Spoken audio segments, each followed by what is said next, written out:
ya en el estudio con Pedro Romero, él es terapeuta y coach. Vamos a conversar con él acerca de varios temas. Siempre estamos, ¿cómo está, señor Romero? Bienvenido a Noticias en Digital. Vamos a cerrar el viernes hablando ya no de política, ¿no? Sino, y quizá podemos entender con esta información nueva que usted nos va a dar y vamos a incorporar a nuestro chip, por qué están sucediendo las cosas que suceden hoy y que finalmente son tan lamentables también en el terreno político del país. Pero esto abarca muchas cosas más y vamos a hablar un poco acerca de la felicidad.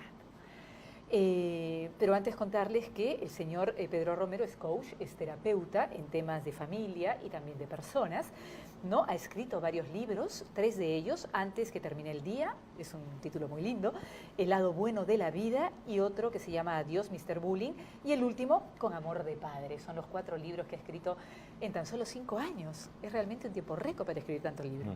Y los felicito por ello. Muchísimas gracias por acompañarnos. Bueno, ¿qué es la felicidad? ¿Es un fin? ¿Es un medio? ¿Qué es para usted la felicidad? Bueno, en realidad la mayoría de personas piensa que es un fin, ¿no? Que es un propósito y que las personas tienen que ser felices sí o sí. Y en realidad la suma de momentos felices es lo que hace la felicidad en realidad. Quizá las acciones correctas en ese momento y me puede llevar a un estado de felicidad. Y en realidad, si nosotros conocemos los conceptos claramente de cómo vivir, en realidad vamos a ser felices muy rápidamente, ¿no? Ahora, quiero parar un ratito en lo que usted dijo ahora que me llamó la atención. Hay la idea de que no se tiene que ser feliz sí o sí. Hay personas, por lo que usted está diciéndome, y le hago la pregunta, que pueden no ser felices nunca. En realidad, porque todos si usted somos... dice que no es una obligación prácticamente ser feliz. Es que en realidad todos somos felices en la medida que entendamos el concepto de felicidad. ¿Cuál es el concepto de felicidad?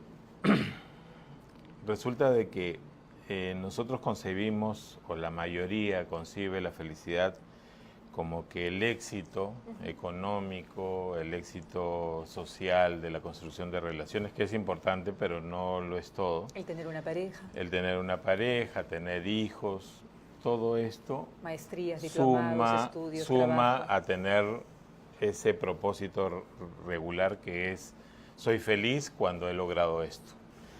Pero si te pones a pensar, la felicidad siempre suma a momentos. ¿Por qué? Porque cuando terminamos la etapa escolar es un momento. Terminamos la etapa universitaria, después la maestría, después queremos un trabajo, después uno mejor, después ascender, después ser padre o esposo, padre, después ser abuelo. Parece que hubiera un solo modelo de felicidad. En realidad nunca dejamos de fijarnos metas a futuro y decimos vamos a ser felices cuando alcance la meta. ¿Cuándo? Y la vida se te va y dices nunca fui feliz. Entonces el momento de felicidad ¿cuándo es? ¿En el aquí y en el ahora? Claro, y existe la suma de esos momentos es lo que hace realmente que tú seas feliz en la vida. ¿Perú es un país feliz? En realidad no lo es. ¿Por qué? En realidad Perú ha pasado por yo lo veo al país lamentablemente como a pesar de ser un país muy rico en recursos, tanto naturales como de personas, de talentos de personas, porque todos realmente como tenemos talento. Privilegiada, una ubicación privilegiada exactamente. También. Los hogares están prácticamente destruidos. En realidad la gente no tiene una prevención de salud mental, por ejemplo. No hace lo necesario para estar en una situación en donde se tenga una paz y tranquilidad en el diario vivir, y lógicamente se vive estresado, se vive ansioso, ¿no? ¿Qué es lo que más estresa hoy por hoy? Según lo que usted trata con lo la que gente, realmente lo que más estresa es justamente esas falsos propósitos que en realidad creemos que nos dan la felicidad. Acumular dinero, lograr el éxito a través de las compras, del trabajo del Han pasado muchos casos en los que yo he visto personas que me han dicho, no quiero decir que yo estoy en una situación crítica, que no tengo dinero porque tengo amigos de aquí y de allá y viven en ese estrés por no tener trabajo o por no decirle inclusive a los hijos que están sin trabajo. Y ha habido casos, yo he tenido un paciente en el que sale de su casa, vestido como para irse a trabajar, para y no tiene trabajo. Y no tiene trabajo. Ahora, de su familia tiene trabajo, pero él no tiene. Y básicamente ahí, ¿cuál sería el miedo? Lo que pasa es la descalificación familiar. Tenemos muy poca autoestima, y eso también nos marca para tener la felicidad. Y previamente te había comentado en ese concepto de amor y de querer, que es una línea quizás muy delgada, pero nos fijamos en una pareja por los rasgos físicos, o porque nos cae bien. O por la similitud de las actividades y o de los quizás valores. por el mismo entorno social, por la misma construcción de relaciones o por las situaciones que se dieron. Y finalmente no tomamos una decisión correcta de qué es lo que es mejor para ambos, naturalmente, y que fluya lo que es el amor. El amor es un concepto muy grande, muy hermoso, muy elevado, ¿no? ¿Qué es y el que amor? no tiene el concepto del querer. El querer es yo te veo los defectos y te veo las virtudes. El amor lo tiene todo. El amor no es celoso, no es envidioso, tiene esa concepción de darlo todo por amor. Y en realidad las familias que forman sobre la base del amor no tienen un hijo para darle un equipo tecnológico, sino lo más importante para ellos es la comunicación con los hijos. Y ese lazo se ha roto de tal forma que los niños están creciendo solos. ¿Qué lo ha roto? ¿Qué lo ha roto? ¿Qué ha roto ese justamente lazo que es ese propósito de los padres, y que los dos salen a trabajar y que los dos llegan en la noche, y que no solamente eso no es lo más grave, aunque te parezca mentira. Lo más grave es que el tiempo que tienes en la casa, que regularmente hasta puede ser todo un fin de semana completo. También y desapareces, las horas, estás metido en la computadora, no estás presente. En otro lado, ¿no? Estás Dices, en tu propia cabeza permanentemente pensando. Trabajo y tengo derecho a divertirme, entonces sales de tu casa o estás dentro de tu casa, sin embargo no hay comunicación entre los padres y los hijos. Y eso es grave porque en realidad los conceptos que se toman ahora por las personas actualmente son conceptos formados por los medios, son conceptos formados por las revistas, son conceptos por las redes. ¿Cuáles son los conceptos hoy por hoy más dañinos? Digamos tres. Por ejemplo, los falsos conceptos, ¿no? Claro, programas que forman, digamos, de televisión, por ejemplo, que forman conceptos de éxito, de un éxito falso porque hay competencias y ese tipo de cosas. Programas que no culturizan realmente a las personas, que no le dan un contenido adecuado.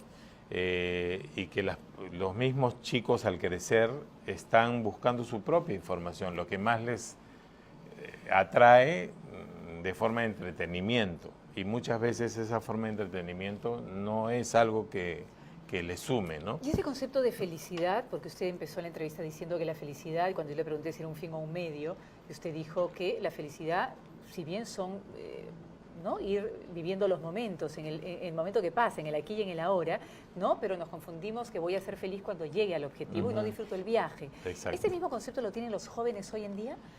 En realidad no lo tienen, porque los padres habían tenido una frustración laboral o profesional, o hayan tenido éxito, dan el mismo mensaje a los hijos. Tú tienes que ser igual o mejor que yo. Entonces los hijos lo único que tienen es, yo tengo que terminar el colegio, tengo que terminar la universidad, ser un hombre exitoso, tener dinero, tener mi familia. O sea, repiten el modelo. Y repiten el modelo. O lo optimizan, lo mejoran, ¿no? Y en realidad no funciona así. Las familias, en conclusión o en resumen, tienen que formar buenas personas. Y consecuentemente de las buenas personas salen los buenos profesionales. Y eso es justamente lo que hablábamos hace un poco, que me preguntaban sobre la política. Sí, claro. ¿No? Donde lo que estamos viendo es que hay un culto al tener y no al ser. Exactamente. ¿No?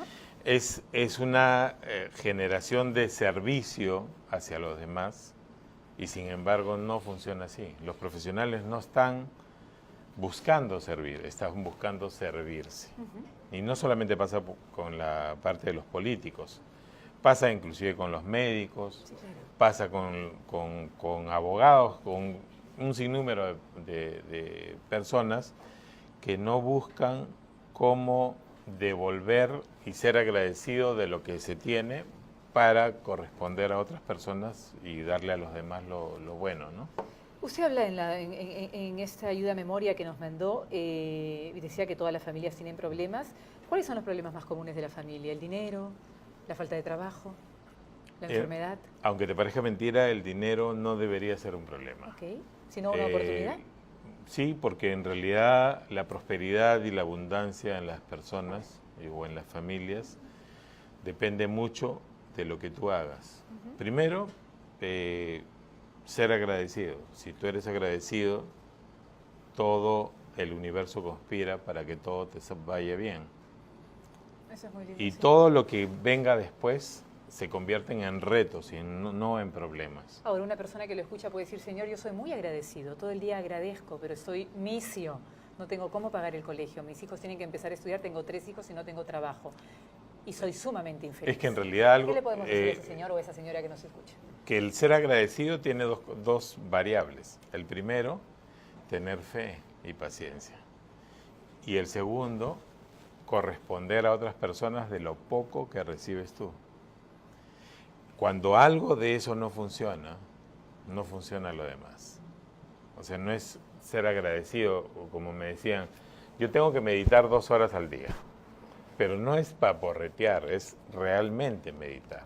Sentir lo que estoy meditando. Tengo Bueno, que hacer o lo que estoy ejercicio, tengo que tomar agua, tengo que ser agradecido. orando. Ok, entonces tengo que acá saber... podríamos aplicar la fe sin obras es una fe muerta. O sea, mi fe tiene que ir acompañada de acciones, de creer profundamente que hay un cosmos que está conspirando por mí y que en algún momento me va a traer una nueva situación. Por supuesto. O sea, debo creer eso. Exactamente. Debes creer, estar convencida de que en realidad todo funciona positivamente en la medida que tú tengas esos conceptos claros. En realidad, a veces, por ejemplo, hablando de los hogares rotos, cuando se separa una pareja, todos decimos, no, fue culpa de él o fue culpa de ella, en realidad fue culpa de los dos. Y quizá no fue culpa de nadie, quizá vivieron lo que tenían que vivir y después se separaron. Antiguamente los cristianos, bueno, mejor dicho antes, ¿no? De que aparezca la iglesia, los primeros cristianos vivían de esa manera. Se sumaban, se aprendían de uno un tramo con el de otro. 7, 8 años y después cuando ya habían crecido juntos lo que tenían que crecer, cada uno seguía su camino. Sí, por supuesto que sí. Pero hablando de de nuestra sociedad, en realidad ese paso de irse al matrimonio, ¿no? Ahora estamos hablando de cada 10 matrimonios, 7 se destruyen, quedan 13. Ahora, digamos. usted usa la palabra destrucción. Sí. ¿Realmente se destruye o se transforma en otra cosa? Es que en realidad, hablando del concepto de familia como tal, cuando tú no entiendes de lo que hemos hablado del amor, no entiendes el amor como tal, es destrucción. Porque no hubo amor. Se pudieron sumar Sí, claro. y todo lo demás, se pero no hubo encontraron amor. desde sus debilidades y carencias y el uno quiso salvar al otro, ayudar.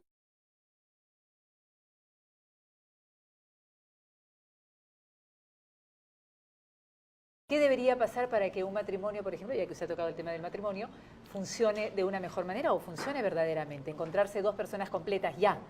O sea, no 2 personas que se vienen a completar mutuamente. Yo creo que el principio básico es amor. Si hay amor entre las 2 personas, esto de aquí funciona solo. Lo que debe hacer cada uno cuando hay amor es cada uno aportar lo que es. Y aquí hay un concepto bien claro que siempre lo hablo en mis conferencias, que es el tema del talento, que en realidad las personas dicen, yo no tengo talento para esto, no tengo talento para lo otro. En realidad todos tenemos talento para todo, la única diferencia es la capacidad de desarrollar ese talento. Y en esa medida depende muchísimo de la actitud de la persona por dar y por desarrollar los talentos dentro de un círculo social que comienza con el de la casa, con el del hogar. Si cada uno aporta lo que debe aportar, entonces las cosas cambian. Muchas veces el hombre, por ejemplo, llega a la casa y dice, bueno, yo trabajo de sol a sombra, e inclusive a veces hasta hablan de remuneraciones, ¿no? Y dicen, yo doy el 80% de remuneración, yo tengo que ser atendido, yo no tengo que dar más. ¿Eso es correcto? No es correcto, ¿no? Porque la persona que está en casa da lo propio también. Desde su propia energía da y, por ejemplo, hace dar, ¿no? La batería de cada persona pone el mundo anímico para los hijos. Depende del medio o del rol que cumpla. Él puede cumplir 100 en su trabajo, pero puede cumplir 0 en su hogar. Claro. Y cada uno tenemos rol de un gerente, rol de padre, rol de esposo. Y en cada uno de los roles nosotros tenemos que dar nuestra batería al 100%. Okay. Eso es lo que no hacemos. Y eso es lo que hace que en el entorno laboral, en el social, es una manera de facturar, ¿no? Como yo traigo el dinero a casa, ahora facturo y me tienen que atender. Exactamente. ¿No? Y ahí esa falsa concepción de cómo vivir es lo que hace a las personas infelices en varios momentos de su vida. Sí, y hay una frase que a mí me encanta, el hombre se define por sus actos, no por sus palabras, ¿no? Exactamente. Y si yo veo y trasciendo esta frase, puedo finalmente entender que que son los actos los que van a ir definiéndome a mí como un ser humano, ¿no? Nada. Quería preguntarle, ¿cómo resolver los inconvenientes? ¿Hay alguna manera más asertiva de resolver los inconvenientes que siempre van a aparecer? Bueno, que siempre van a estar ahí. En realidad, cuando el problema ya está, ¿no? Ya lo tenemos que hacer es ir a foja cero y comenzar identificando el problema, ir manejándolo, que cada uno esté dispuesto a aportar. ¿Cómo no convertirme yo en el problema? Frente a un problema, ¿cómo no yo convertirme en el problema? Ser consciente de que realmente todos los seres humanos podemos convertirnos en un o podemos transitar por una situación así. Exactamente. O sea, cada quien tiene que saber tener la tolerancia, que es algo que se ha perdido totalmente, ¿no? O sea, es muy caprichoso el ser humano, ¿no? Sí. No quiero enfermarme yo. Yo no me equivoco. No me equivoco. Sí, yo tengo la razón, escúchame. Si me despiden de un trabajo, me irrito, me indigno y me deprimo. O sea, debería yo trascender eso y entender que no soy el único ser humano que es despedido de un trabajo, que me puede pasar hoy como le ha pasado a cientos de humanos en el mundo. Y que de esta situación es temporal, en algún momento saldré. Exactamente. O sea, si yo objetivo el sentir, puedo finalmente transitar esa situación de una manera más digna y más correcta. Finalmente no escuchamos, ¿no? Y como finalmente no escuchamos, no comprendemos que podemos prevenir. ¿Pero no escuchamos qué o a quién? No escuchamos cuando tenemos a las personas correctas que nos quieren guiar a que ese cambio se dé, ¿no? Por ejemplo, te pongo un ejemplo quizás no tan fuera en contexto, pero la prevención en salud, por ejemplo, yo estuve de director de salud hace unos 15 años atrás. ¿Director de? De la parte de mercadeo, de prevención de todo de salud. Okay. Y se veían que muchos de las enfermedades se podían prevenir y casi se podían evitar en un 80%. O sea, todas las infecciones respiratorias, por ejemplo, o las mismas infecciones intrahospitalarias que por mal uso de los elementos se contagiaban de infecciones dentro del hospital. Y esto siempre yo lo recuerdo porque esa falta de prevención nos